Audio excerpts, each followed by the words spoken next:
Welcome back, everybody, to the Arizona Cardinals Madden 19 rebuild franchise, where we have successfully turned the Arizona Cardinals into the NFL's top team, now the second year in a row.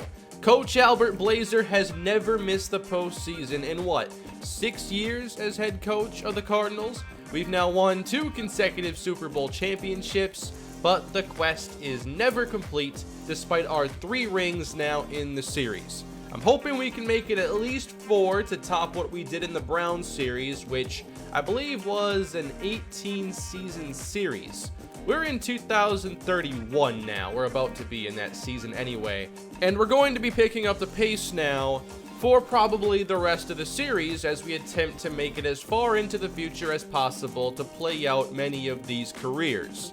So we're going to have different formats for the upcoming seasons, and in this video, I'd like your feedback on if you even want to see a game for this upcoming year until the postseason, should we make it.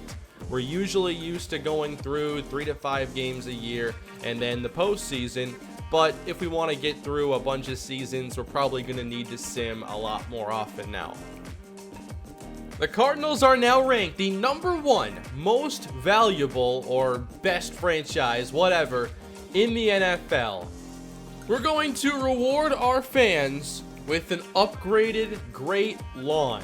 I'm not even sure what that is, but it just cost $40 million. I think I just paid $40 million for some grass.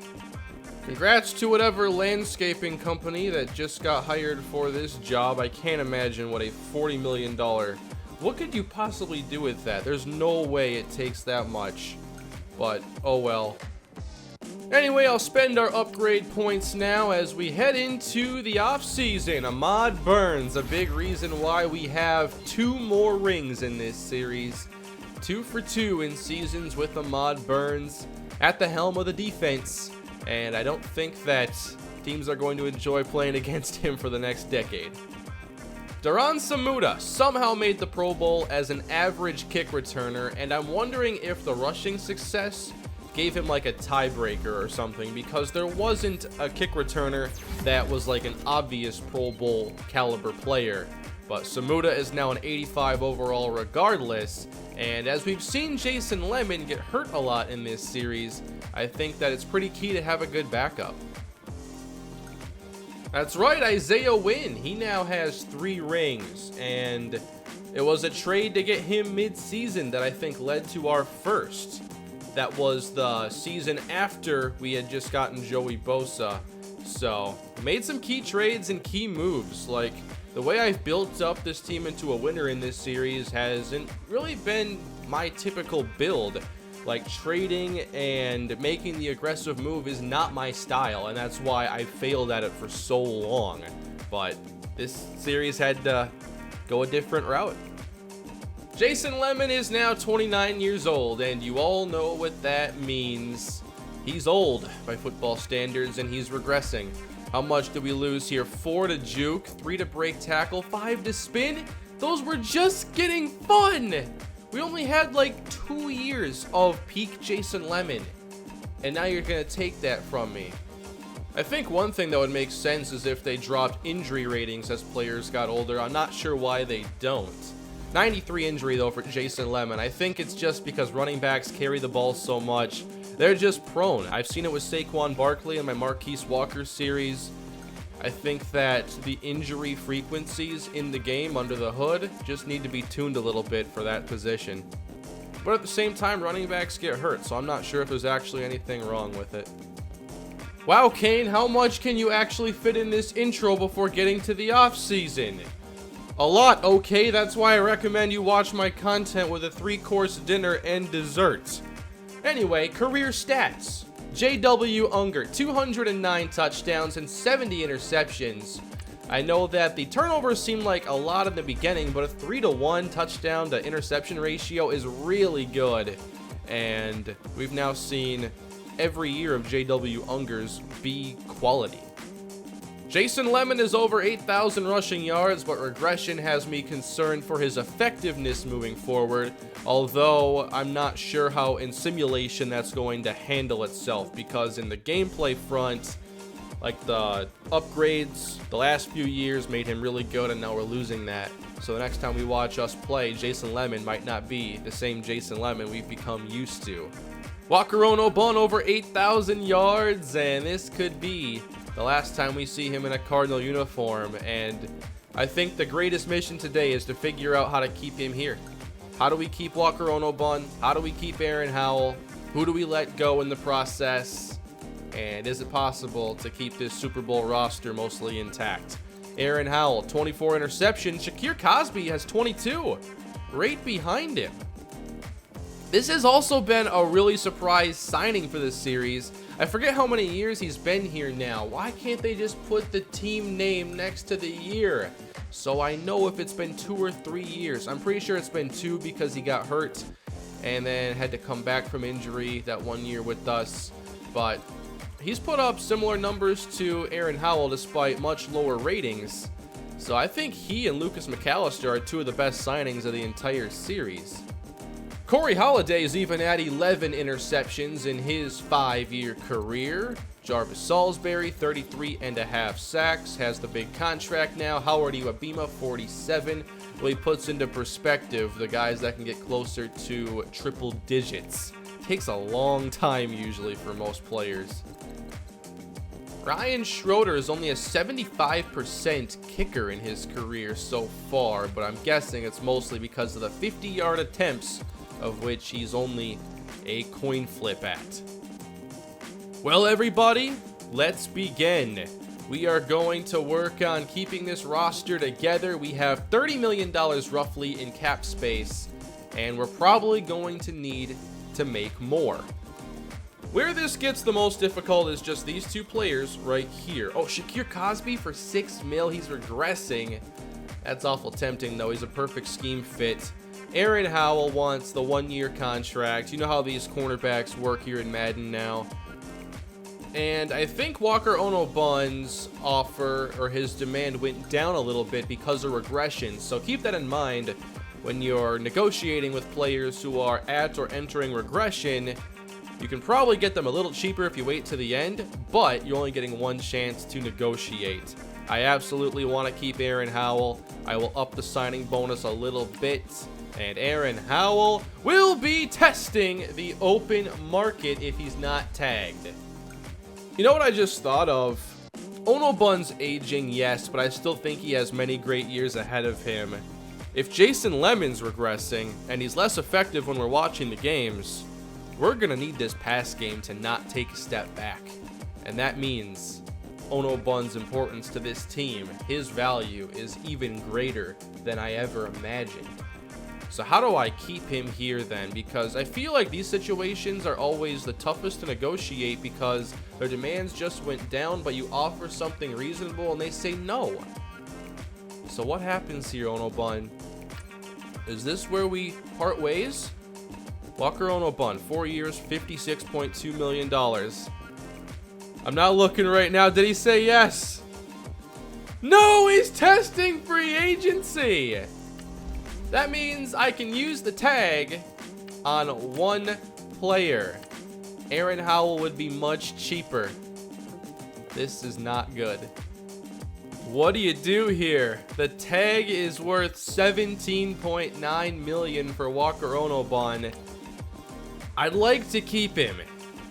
Basically, he wants that full signing bonus for that deal in 1 season, and only that season.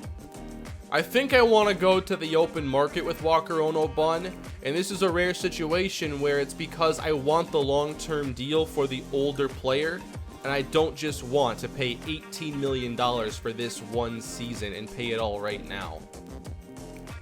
We're already thin with cap space. Conceivably, I have to sign some depth players still and get a backup quarterback, and if I want a good one, it usually costs money. It's not a great quarterback class from my memory, so drafting one isn't the best option this year. So, with that being said, we're going to tag Aaron Howell, and I'm going to attempt to negotiate a contract with Walker Onobun on the open market. We're going to let Marquise Walters walk. I'm also going to let LaMarcus Russell walk. I'm going to have Lucas McAllister walk as well. He's had a great career with us. JT King average under 3 yards a carry. He's going to be going to a new team. I'm letting a lot of these depth players go, and that's kind of my normal strategy. Tyler Lopez, I will just because I think we have sufficient depth there right now, and he's 27. Watts Toller, we're already prepared there at tackle. I've talked about that situation.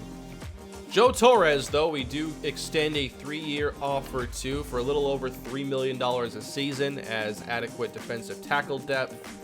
Maybe didn't need to pay that much for it, but I like his skill set. Good block shed, good power move, complete defensive lineman. Usually get deals from me.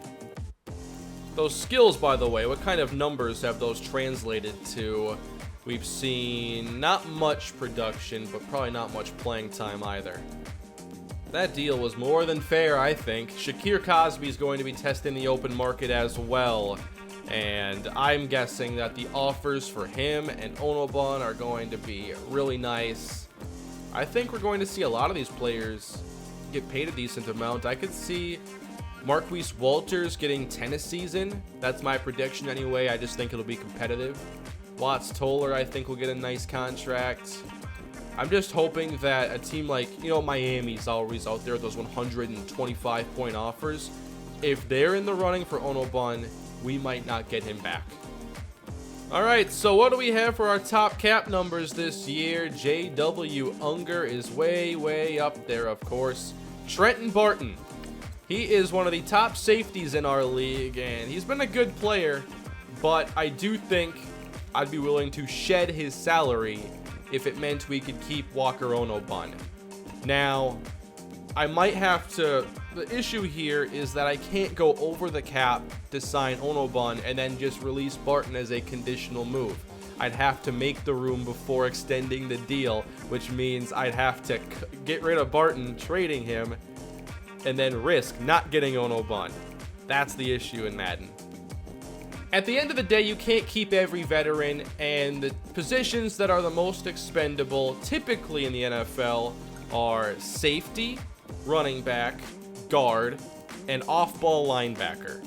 And we have high-paid interior offensive linemen, we have high-paid safety in Barton, running back in Lemon, and off-ball linebacker Deontay Wallace. It's not conceivable to pay all these positions top dollar. And I want to get Craig Starks on the field. I am more than content trading Trenton Barton and letting the young guy take over. Starks hasn't played much, but when he did get on the field this year, we saw a pretty impressive interception from him, and he's got decent man cover skills as well. I think it's time to get him on the field, even though the first 2 years of his career kind of wrecked his development upside. I can't add Barton to the trade block this week, so I can't get any offers next week, but to free agency we go. So right now, $26.6 million in cap space, but a 48-man roster, so consider we can probably play with, realistically, 20 of that. I could also look at letting Turner Dye be traded. However, it would make offensive line a very big need for us. So let's go take a look at some of our depth options on the team. The next draft is going to be light on wide receiver options. Walker Onobun will get a lot of offers in free agency. Big ones. Don't say that! Please! I don't need that right now. They're right, though.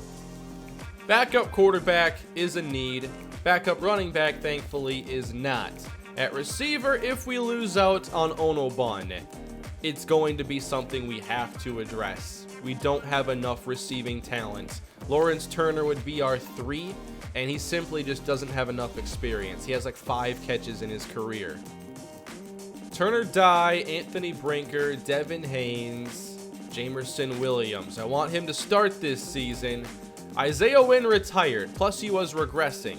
So, our tackle situation isn't looking great. We have 0 flexibility and leverage in trading Turner Dye right now. Spencer Lang, TJ Henderson, Devin Brazil, Stephen Harding, Roy Marpet.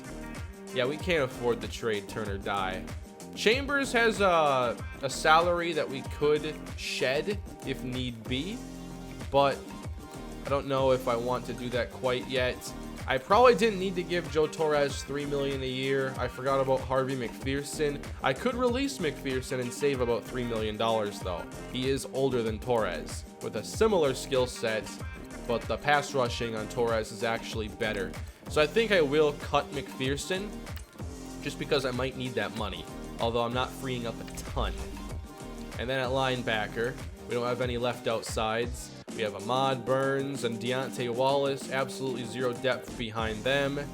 So when I said we could play with that $20 million in cap space, might not be that much actually. If we trade Barton, then maybe. But I can't just have every backup be like the Warriors bench. After Aaron Howell, we do have Frank McFadden. Yeah, this team, we're not going to be as good next season. It's just not possible. Because 1, the money, 2, the regression. We relied on a lot of veterans in some key spots, and it's just not going to be the same. Cincinnati, you're back. I remember, who did they mess up the negotiations with last time? I can't remember exactly who it was, but I know they did this a while ago. We had some sort of battle here. So this offer is only going to be worth 100 points. So I didn't want to pay an $18 million upfront bonus because I wanted to negotiate long term. This is about the offer he wanted before regression. This would be a $20 million signing bonus in total, and it's not even close to competing with Cincinnati. This is a really risky decision here, but the season Onobun put together, I didn't think we'd be here right now. I really didn't think so. I figured that, Onobun's been a solid player, but not elite. And then he's like, now I'm going to be elite Walker Onobun, and I'm going to get this gigantic contract. We're still not competing. The signing bonus now is worth about $25 million. And we're at a $70 million total deal at this stage. This is incredible for a 30-year-old receiver, but regression is not going to wreck his career for a while. He's still going to be solid. I will check out what actually regressed for him, though. Notice the cap space we'd be left with after making this deal. I know that I've talked about not being able to keep everybody. Obviously, for the price of Onobun, we could get a number of players and be a little more complete. But I just think about how we're going to win games, and I think that's just putting up big points now. We have a few standouts on defense. We might not be as good defensively, but if we keep the offense great around J.W. Unger, I think it gives us our best chance at a 4th ring. Some good quarterbacks are hitting the market, and the Bengals want Russell Parks. Carson Wentz is available. Quayshawn Stallworth, just 25 years old, is about to get paid. That fair offer is not fair at all. That's cheap. Rosen's actually available. Wow. Now let's go find the players that we had. Shakir Cosby. Enjoy Miami. Marshall Donaldson. Didn't they cut him and now they're negotiating probably a better deal with him? Walters doesn't have a market yet. Watts Toller doesn't have a market yet. Dion Richard does. Wow, 11 bids for Emery Dorsey. That's incredible. Couldn't tell you what the Eagles are doing with Wentz available, and now they're giving a pretty decent offer to Sam Darnold. 8 bids on LaMarcus Russell. I can't wait to see what kind of contract he gets. Interesting. When you're young in these free agent periods, you can get a lot of bids even if you're low rated. Although I'm not sure why Steve Madden and Marquise Walters don't have any bids yet. Doran Shaw has a dozen. No bids on the veteran Trey Brackenridge. Let's just see what his skill set looks like now. He's still got star dev hanging on. 88 speed, decent route running. This is, number 3, number 4 receiver stuff. And I'm going to make an offer to Trey Brackenridge, which will make it so he never plays against us ever again. Now this might be a 40-point offer or something. I'll come back to it, 45 points. But I think right now, I need to actually withdraw that offer because I've got to put something out there for Shakir Cosby, I feel. But there are some good corners in this class. What do I do? A 2-year offer, 96 points. I'm hardly competing. If I made a 1-year offer, we'd only have like $6 million to negotiate with right now. I know I gotta deal Barton. I will when I get some offers. I think, but I might lose on Cosby then if I wait. We have dealt Trenton Barton to the New York Jets in exchange for their first-round pick. Now, the Jets are a Super Bowl caliber team. It's only the 29th overall selection, so we could see Barton down the road if we make it to a Super Bowl against New York. But that opens up some salary flexibility for sure. Barton was getting paid an awful lot, and now we've got more room to offer to Shakir Cosby. Did we not open up as much room as I thought we would? $3.62 million in cap space. I'm not sure, trading in dead money, I'm not sure Madden gets that complex. It's a pretty simple system. And when I check out our cap space now, it doesn't show, obviously, Trenton Barton. And this is only a release penalty, so I'm pretty sure when you trade, you're trading the cap number and everything, and it's not as complex as real NFL. So the Jets gave us their one, and now they obviously have one of the top paid safeties. Does that not kick in till I sim a week? Oh, Barton's down here. The cap hit $8.31 million. It was not that low with us. Madden might have just surprised me here. At the least, I am very confused. I feel like we just had to pay out his entire signing bonus, or all his bonus money just turned into dead cap. 2030 cap penalty, 13.4. Now, is that referring to last year or this year? Because it's about to be 2031, but the calendar hasn't rolled over yet in franchise. I can't ever tell what it's talking about. But I think I just ate signing bonus, dead cap, to trade Trenton Barton that didn't open up any room at all. This is all Cincinnati's fault. 123-point bid. They have me in the toughest situation here. I know I've done a lot of these franchises, and a lot of my old franchises didn't go that far into the future. It's really just with the Browns and this series that I've encountered new situations, keeping the players I first drafted after their rookie contracts and handling different roster situations. This is a very unique one. I might seem like I have a lot of experience here, but I don't have experience with this situation really. I don't feel I do. Not from the Browns, not quite. So the question becomes, if we sign Onobun to this deal, can I fill in the gaps in the draft and with free agents? Or are we going to have a lot of weaknesses and bad depth? Probably going to have some bad depth. We have 2 first-round picks now. I got 2 3s, 2 4s, 2 1s, 5 picks in the top 100, though. That's not bad. I can definitely get something done with these. Let's advance to stage 2. Onobun's decision, live. Where's he taking his talents?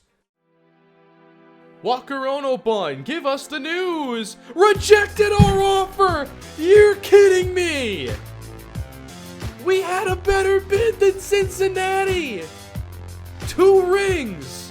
2 rings, Onobun, we got with you! What did they offer? The chili? You get like a lifetime supply of Skyline chili, is that it? Because we can match with better food! I've rejected the contract. Come on, please say Shakir Cosby didn't sign. I have flexibility now. Carson Wentz is available. I don't want Wentz. And I don't know. He's gone. He's long gone. They ended up giving a 131-point bid. $82 million over 4 years. Yes, that is a better deal, actually. It was not the chili. It was $10 million, which could buy a lot of chili. But Walker Onobun, they gave like a stealth bid because I see their point, but I can't see them counter what I do. That's why I'd like to revisit the Madden 12 live bidding eBay system. I feel like something like that would work a little bit better than this. Russell Parks will be throwing to Walker Onobun, $130 million, split between these two players, both in their 30s. Risky move, but it could definitely pay off in a big way. Quayshawn Stallworth gets 26.8. That's it to go to Detroit. Banks Raymond. I think Miami was bidding against themselves and just paid $60 million to a 32-year-old end. The Patriots sign Abraham Carr to a pretty good deal here, 26 years old, has some blocking skills. It sounds like a Patriots move to go get the veteran tight end that can block. Buck Holland back to the Chargers. So does that mean Rosen's available? Shakir Cosby, 8.73. I could have topped that. I could have given you 2 years. 2 years, 15 million. 8 guaranteed. Could have made that happen. I'm just a little salty right now is all. Madden free agency has not been kind to me, so it's actually been a good thing probably that we never see impactful free agents hit the market until they're ours. LaMarcus Russell got less than I thought he would. That was 8 bids amounted to that? The fair offer? So the good news is that we have 18 million in cap space. The bad news is that I'm not sure how to adequately spend it yet. We're not bringing Walters back. We're not going to deal with that battle. No bids yet on the veteran, Trey Brackenridge. I am interested in a 1-year deal, Mr. Brackenridge. Will you accept this $3.63 million offer? I did not drop a signing bonus. Taylor Burford.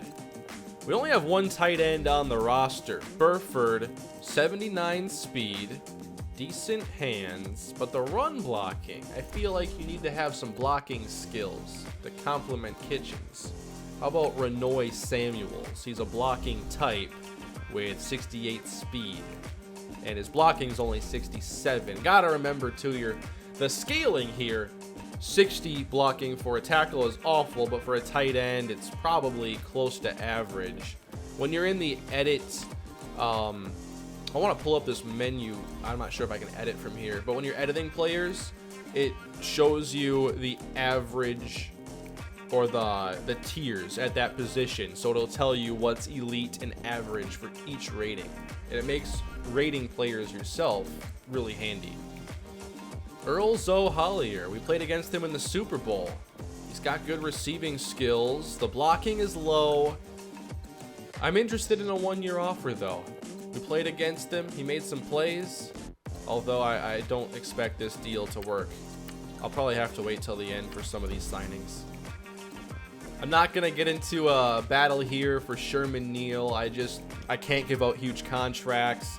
Unfortunately, these top corners, until you get to Sean Landetta, are not scheme fits. And then when I do find a scheme fit, now we've got to compete with Philly. So I'm waiting to the draft for corner for sure. We've already downgraded at a number of positions. How does that make everybody feel? And by the way, I wanted to at least take a look at Tyrone Bennett here. I thought he played well against us in the Super Bowl, and I thought as a backup, he would not be a bad addition, but he broke tackles in the game.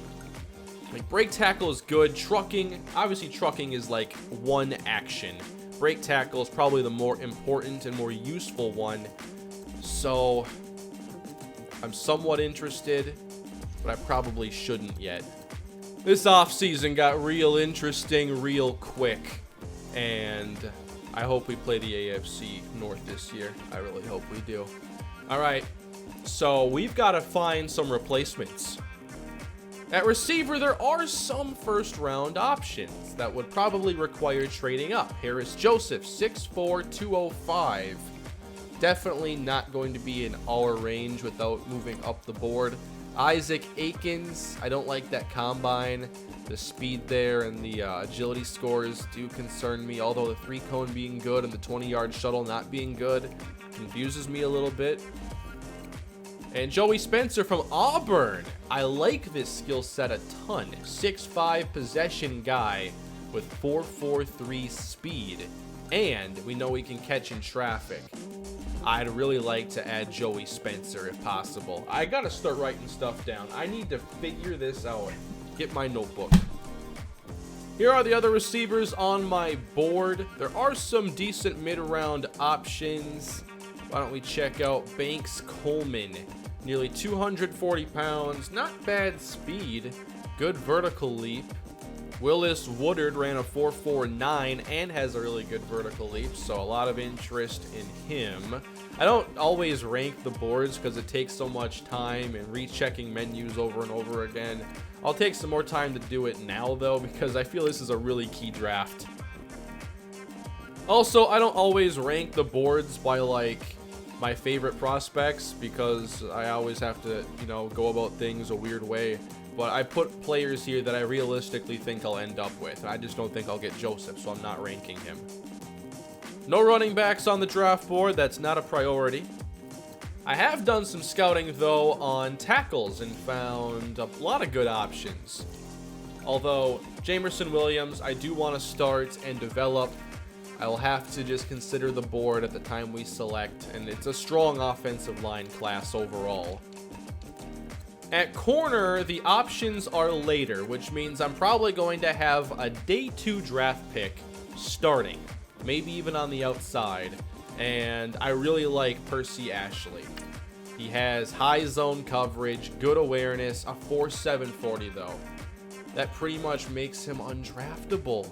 That speed is going to be like an 84. That's okay, we have more options.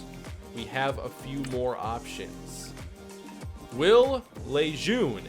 Hope I'm saying that correctly. If I draft him, I'll have to look it up. 4.62. A little bit faster. I like a little more speed.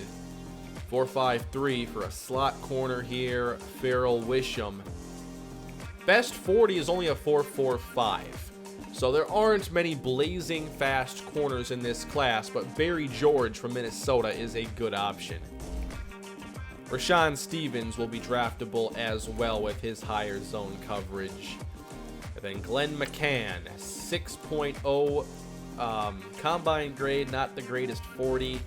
I'll have to put him down the board.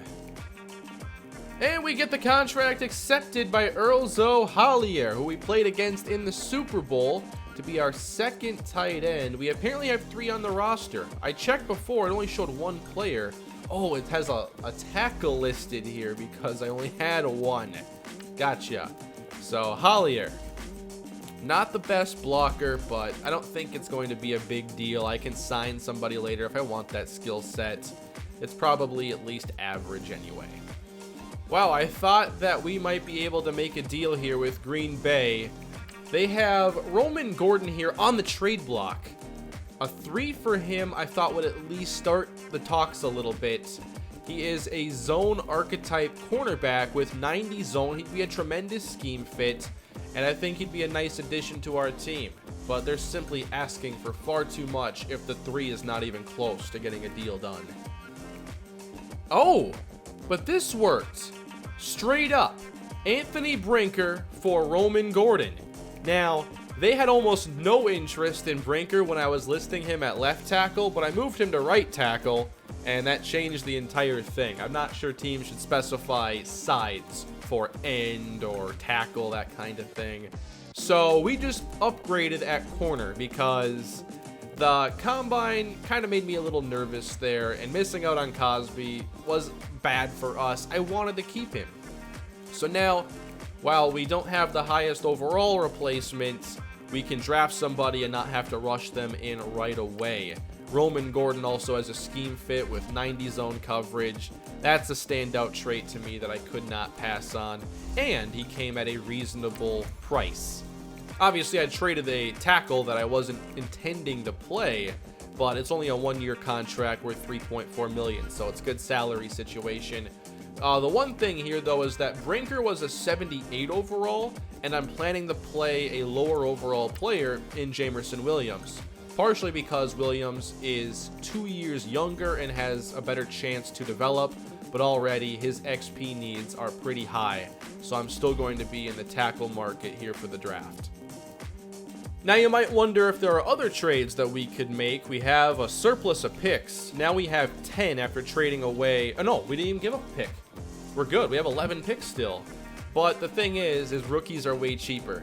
And that's what we need right now. We need cheaper players. So I don't intend to trade, especially because I feel that adding Gordon really solidified things on defense a lot better. Because if you look everywhere else, obviously downgrade from Barton to Starks. Third linebacker here is not too important. Plus Stevenson has pretty decent ratings, and I can always find somebody. But I feel that with our picks now, we're in position to maybe trade up for a receiver, maybe trade up for an offensive lineman, and be mostly good to go. Now let's advance to stage 4. We are pre-draft right before it begins, and I can't believe that worked. Josh Rosen is back, everybody. After, what, 9 years? Josh Rosen is a Cardinal once again. I offered him the lowest of low ball contracts. And we have Rosen back on the team now. After all these years, coming off a 33 touchdown season. We signed him for $4.08 million to be our backup quarterback for next year. Wow.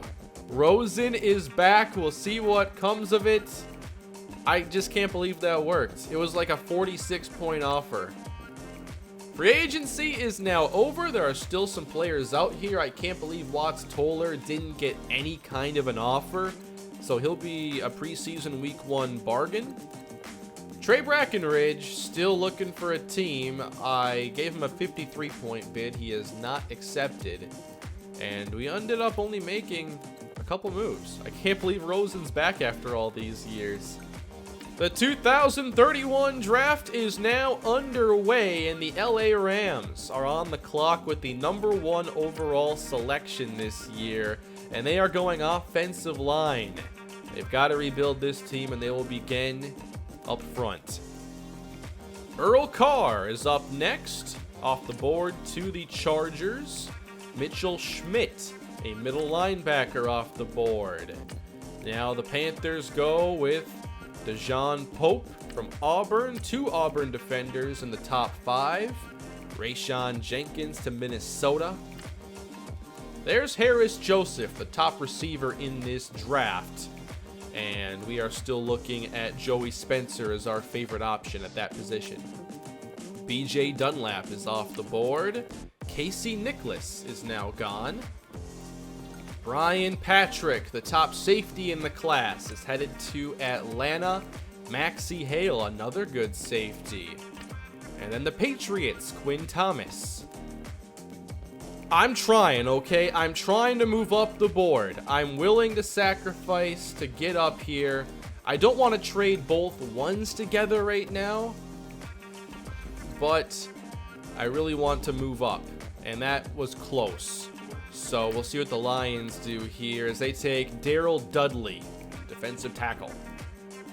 The Raiders have need at wide receiver, so I have to talk to them. Although there is one receiver ranked higher than Joey Spencer, I just don't know if I can trust it. We're close, but we're not quite there yet. I don't think the Raiders will take Joey Spencer, which means they're probably about to. Marco Brent, now Kansas City. We're so close. Just accept the trade. I can't put any more here besides going up to the other first-round pick, which I'm not willing to do. Jamie Pelshak off the board, and now San Francisco. I'm not trading with them. And they go Trey Levy. Thank you for being a good safety class. This is making it easier on me. Dallas, same deal here. We're getting so close to finishing this trade. Dallas's top needs are not at receiver, and they go Jimmy O'Dowd. All right, I'm kind of getting tired of this now. Will one of these teams please accept the deal? You're not falling back that far now. We're just talking like 12 spots. They go with Stackhouse, the top tight end. All right, Green Bay, we got one deal done today. There's a deal. We trade with Green Bay again, giving up our second-round pick and a 5. We don't give up a 3 or one of our 4s. So we are on the clock now, moving up to number 18 overall. I really like Joey Spencer's skill set, and we need a talented group of receivers to keep this team where they are on top of the NFL. Joey Spencer is the pick, and it's a reach. 55 in true talent, 75 overall with normal dev. The combine and top skills were great. Joey Spencer has good speed. He does have good route running and hands, but spec catch isn't great. The release does need some work. Spencer needs development. That's an aggressive move, and we gave up a lot to get him. And he might not be a star right away. All right, that wasn't a great way to open. The Bills go receiver next with Isaac Akins. Now I'm thinking we could have probably had Spencer without trading up. I was expecting a higher overall. I don't intend to move up with this next selection, as we're seeing mostly mid-70s and some lower go off the board. Now the Titans take a corner, and we're on the clock with our Super Bowl pick. It's our last pick until the last two selections of the third round, so we either got to make this one count or we got to get out. Rashawn Morton is 23 years old. He has good run block, but also good pass block power and run block power. So is he the right player to take in this spot? I believe that he is. Rashawn Morton is the pick, and he's a 76 overall. It's a slight reach, not one I'm too worried about, but again, normal dev. Not getting lucky here with developments at all. Rashawn has 89 strength. Pretty balanced skill set here. Doesn't look like there's going to be a glaring weakness, but we do have to work on his finesse. However, he's not really a huge upgrade over Jamerson Williams. That's the problem here, and the development for the two is going to be the same. At the very least, Turner Dye is getting older, and we're going to have to replace him as well soon, so now we have an extra option for that. This is not going as well as I had hoped. Oh wow, 83 overall running back. Good for you, Los Angeles. I will say though, this does seem like a weaker draft class overall. We saw some 80s go off the board early, but here in the second round, we're seeing like 72s and 73s. Very few standouts. So we're about to have back-to-back selections, but how good does the board look here late in the third round? We still have a total of 23 players on our draft board. Deshaun Royals is a third-round prospect. We'll trade out of this pick and accept the future 3 from the Atlanta Falcons. No need to make back-to-back selections here. They move up to select a defensive tackle in Mason Doss. And now I will make a pick here, this time moving to the defense, and we'll be selecting Will Lejeune. Good zone corner. I am a little worried about the speed. Keelan Hunt ran a 4.51, but I feel that with Lejeune having better zone coverage and better man coverage, he'll be a better all-around player. Not going to decide it based on just a couple speed points. This is a reach too. 72 overall, 84 speed.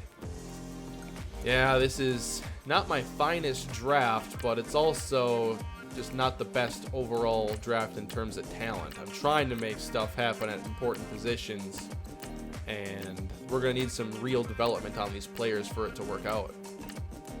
Now we're going to select Pearson Walters out of Utah and get an extra pass rusher on the roster, one that has good athleticism, high finesse moves.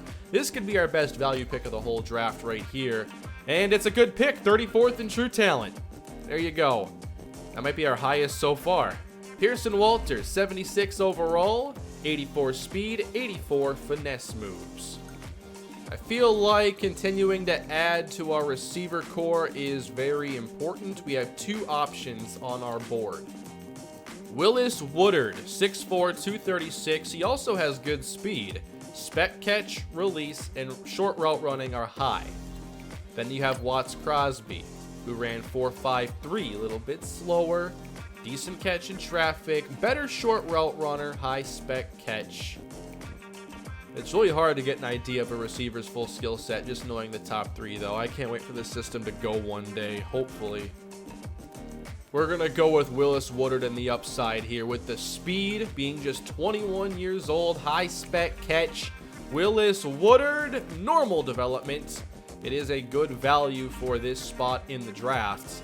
And he comes into the NFL with 89 speed, 79 catching, but a lot of work to do. We've selected Howard Simpson now in the 6th round. I didn't know much about him. 86 speed, 74 zone coverage. Not a great pick. We'll trade out of this pick and get a future 5 from Carolina, leaving us with 1 more.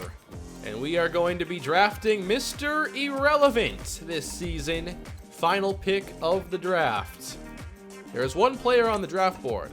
Alan Gross, an undrafted talent at linebacker. 4.76 40, decent zone hit power and tackle.